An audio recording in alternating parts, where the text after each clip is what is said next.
pimpinan dan keluarga besar PT Darul Umroh Al-Haramain mengucapkan selamat menunaikan ibadah puasa 1441 Hijriah. semoga amal ibadah kita Diterima Allah Subhanahu wa Ta'ala. Assalamualaikum warahmatullahi wabarakatuh. Bismillahirrahmanirrahim. Alhamdulillahi rabbil alamin.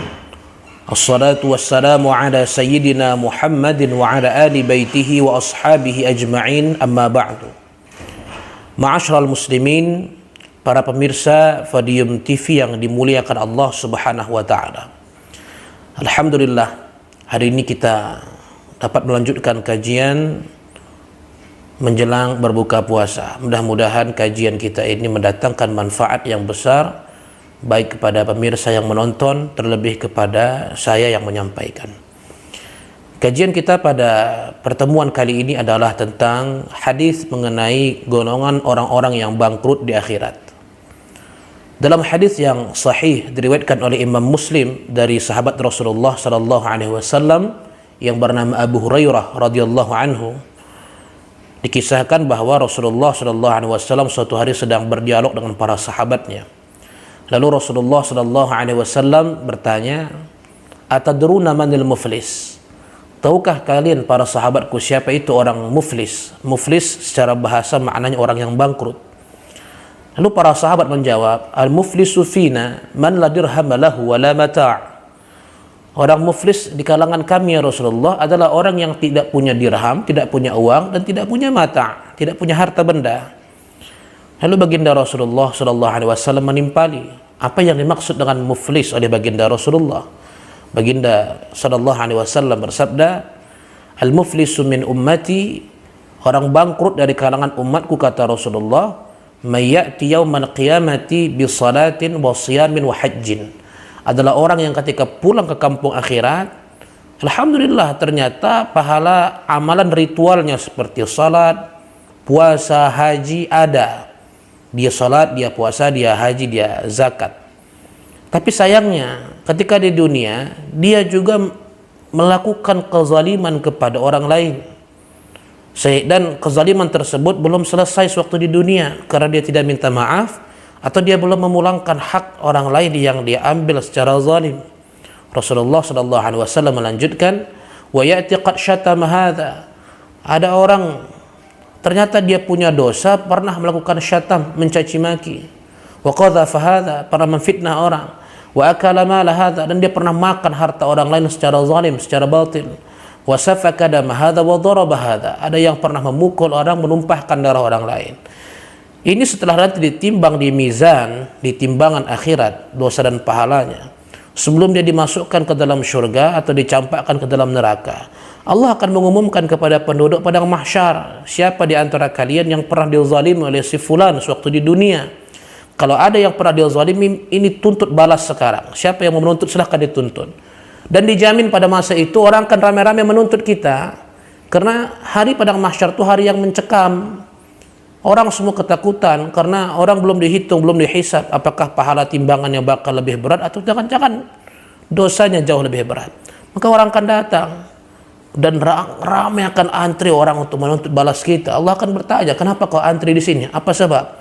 "Ya Allah, si fulan ketika di dunia selalu mencaci makiku, merendahkanku dan mencari di mana celah-celah setiap kesalahanku, bahkan membongkar aibku di hadapan orang lain." Maka seluruh kezaliman tersebut harus kita balas, harus kita kembalikan, harus kita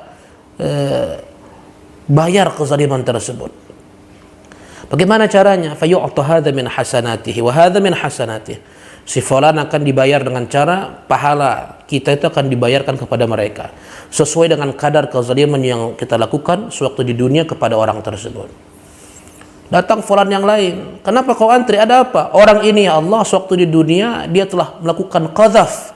Dia telah menuduhku macam-macam. Dia mengatakan aku mau melakukan perbuatan A, perbuatan B, padahal tak pernah kulakukan. Sampai-sampai ada orang yang jatuh harga diri, marwahnya, kemuliaannya gara-gara fitnah yang keluar dari mulut kita. Maka ini kita bayar dengan pahala kita.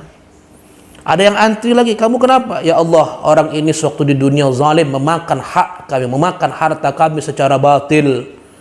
Orang ini di dunia pernah menjabat, ya Allah, diberikan amanah sebagai pejabat. Namun sayangnya dia korupsi uang kami. Bayangkan hadirin, kalau ada orang mengorupsi uang rakyat, 260 juta rakyat Indonesia bersiap-siap akan menuntut Anda di akhirat. Dan silakan bayar itu. Ya kalau pahala amal ibadah Anda banyak. Ya kalau kita di dunia sudah mempersiapkan segala amal ibadah kita dengan benar. Kalau ternyata sudahlah kita zalim kepada orang, salat pun tak pernah, puasanya bolong-bolong, zakat sering mangkir, apa yang tidak dibayar? Apa yang tidak kita bayar kepada mereka? Pedagang yang berjualan, hati-hati, jangan menipu konsumen, jangan menipu pelanggan Anda. Bayangkan puluhan tahun kita berdagang, kita culas, kita curang dalam timbangan, kita curang dalam kualitas barang, berapa puluh, ratus, bahkan ribu, dan bahkan mungkin jutaan pelanggan yang sudah kita tipu berulang kali. Semua akan menuntut balas kita. Pertanyaannya, sanggupkah Anda membayarnya itu? Sanggup tidak kita akan membayar seluruh kezaliman yang telah kita lakukan waktu di dunia? La hawla wa la quwwata illa billah. Ada yang antri, kenapa kalian antri? Ya Allah, ini di dunia orang telah menumpahkan darah kami secara zalim, telah memukul kami, mengambil kemuliaan kami, ya Allah. Semua akan kita balas. Celakanya kata Rasulullah, wa in faniyat hasanatuhu qabla an yuqdama alaihi akhadha khatayahum. Celakanya ketika yang antri masih banyak, rupanya banyak orang yang pernah kita zalimi waktu di dunia, akhirnya menyebabkan habislah pahala kita akibat membayar seluruh kezaliman kita. Yang antri masih banyak, maka gimana cara membayarnya? Gantian, karena pahala sudah habis sehingga tidak mampu diberikan kepada orang lain lagi. Gantian akhadha khatayahum, dia akan mengambil dosa-dosa orang yang pernah dia zalimi sewaktu di dunia. La haula wala quwwata illa billahil aliyyil azim. Faturiha alaihi, maka dosa itu akan dicampakkan kepada kita. Thumma turiha finnar, kemudian orang tersebut akan dicampakkan Allah dalam neraka. Berdasarkan hadis ini, hadirin sekalian, para pemirsa yang dimuliakan Allah, para ulama menyebutkan bahwa ada klasifikasi dosa.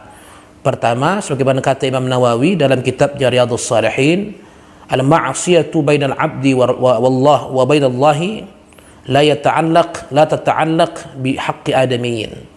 Yang pertama adalah dosa maksiat antara kita hambanya dengan Allah Subhanahu wa taala yang tidak terkait dengan hak-hak seorang hamba. Nah, ini cara bertaubatnya lebih mudah dibandingkan dosa atau maksiat yang kita lakukan akibat zalim kepada manusia. Kenapa demikian? Karena Allah itu Rahman, Maha Pemurah, Allah itu lembut, Allah itu Tawwab, Maha penerima taubat dan permohonan ampunan dari orang lain. Beda halnya dengan manusia. Manusia ini kalau ada orang telah berbuat jahat kepada dia, kadang-kadang kita minta ampun sampai menangis darah pun dia tidak akan berikan maaf. Kenapa? Karena tidak sedikit manusia ini yang susah memaafkan. Hatinya tidak rahmah, maka hati-hati berbuat zalim kepada orang.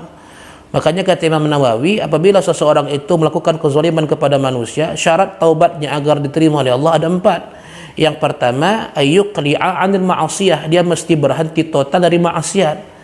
Yang kedua, ayandama 'ala fi'liha, dia mesti menyesal atas perbuatan zalimnya di masa lalu.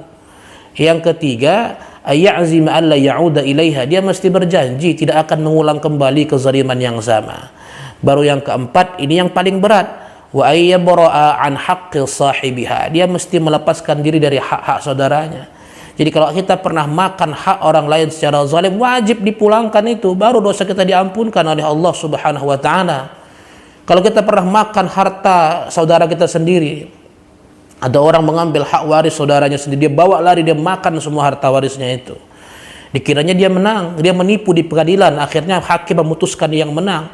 Itu hukum dunia, di akhirat tidak begitu. Di akhirat polisi pun ditangkap, hakim pun dihakimi, jaksa pun akan dituntut. Tidak ada satu orang pun yang memiliki kekuatan di hadapan Allah Subhanahu wa taala. Maka jangan coba-coba untuk zalim kepada manusia. Mawas dirilah kita hadirin jamaah yang dimuliakan Allah. Takutlah kepada Allah Subhanahu wa taala dan takutlah dari perbuatan zalim kepada manusia. Maka mesti berhati-hati. Bahkan orang yang pernah memfitnah orang lain, kata Imam Ibnu Adlan As-Siddiqi di dalam kitabnya ketika menerangkan Riyadhus Salihin, yaitu nama kitabnya Dalilul Falihin Syarh Riyadhus Salihin. Beliau mengatakan, kalau kita pernah menggunakan mulut kita untuk memfitnah orang lain, maka wajib kita nyatakan kepada orang, ma qultuhu huwa batil, apa yang dulu pernah kuucapkan itu perkataan batil, aku mohon maaf dan tidak akan pernah kulangi lagi. Maka hadirin yang dimuliakan Allah Subhanahu wa taala, berhati-hatilah, mudah-mudahan kita jangan sampai menjadi orang yang bangkrut di akhirat. Sekian yang dapat saya sampaikan, mudah-mudahan bermanfaat. Nasrun minallah wa fathun qarib wa basyiril mu'minin. Assalamualaikum warahmatullahi wabarakatuh.